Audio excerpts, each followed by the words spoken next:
Hello, ನಮಸ್ಕಾರ ವೀಕ್ಷಕರೇ. ನಾನಿವತ್ತು ನಿಮ್ಮ ಜೊತೆ ಒಂದು ಪಾರಂಪರಿಕವಾದಂತಹ ಬೇಸಿಗೆಯ ಪಾನೀಯದ ರೆಸಿಪಿಯನ್ನು ಶೇರ್ ಮಾಡ್ಕೊಳ್ತಾ ಇದ್ದೇನೆ. ಇದು ತುಂಬ ಹಳೆಯ ಕಾಲದ ರೆಸಿಪಿ.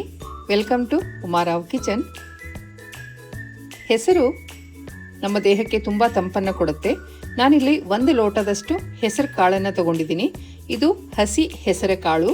ಕೆಲವೊಬ್ಬರು ಈ ಹೆಸರು ಕಾಳನ್ನು ಹುರಿದು ಕೂಡ ಈ ಪಾನೀಯವನ್ನು ಮಾಡ್ತಾರೆ.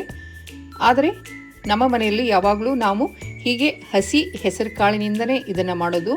ಇದು ಕುಡಿಲಿಕ್ಕೂ ಕೂಡ ತುಂಬ ಟೇಸ್ಟ್ ಚೆನ್ನಾಗಿರುತ್ತೆ. ನಾನಿಲ್ಲಿ 1 ಲೋಟದಷ್ಟು ಹೆಸರು ಕಾಳನ್ನು ಚೆನ್ನಾಗಿ ತೊಳೆದು ಈಗ ಅದನ್ನು ಮಿಕ್ಸಿ ಜಾರಿಗೆ ಹಾಕ್ಕೊಂಡು ಈ ರೀತಿ ನುಣ್ಣಗೆ ರುಬ್ಕೊಂಡಿದ್ದೀನಿ. ನೋಡಿ, ಇಷ್ಟು ನೈಸಾಗಿ ರುಬ್ಕೊಂಡಿದ್ದೀನಿ.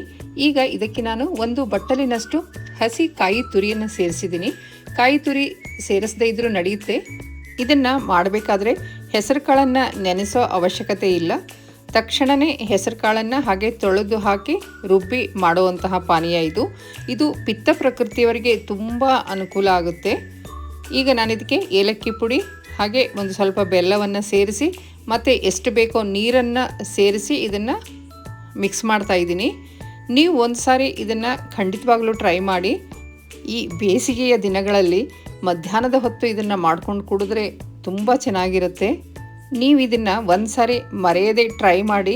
ನಂತರ ನೀವು ಪದೇ ಪದೇ ಇದನ್ನು ಮಾಡಿಕೊಂಡು ಕುಡಿತೀರಾ. ಹೆಸರು ಕಾಳು ತಂಪು ಅನ್ನೋ ವಿಷಯ ಎಲ್ಲರಿಗೂ ಗೊತ್ತಿರೋದೆ. ಹಾಗೆ ಹೆಸರು ಕಾಳು ಪಿತ್ತ ಪ್ರಕೃತಿಯವರಿಗೆ ಒಂದು ಔಷಧೀಯ ಕೆಲಸ ಮಾಡುತ್ತೆ. ಹಾಗಾಗಿ ಪಿತ್ತ ಪ್ರಕೃತಿ ಉಳ್ಳವರು ಇದನ್ನು ವಾರದಲ್ಲಿ 2 ರಿಂದ 3 ಸಾರಿ ಮಾಡಿಕೊಂಡು ಕುಡಿದ್ರೆ ಅವರಿಗೆ ತುಂಬ ಅನುಕೂಲ ಆಗುತ್ತೆ. Thank you.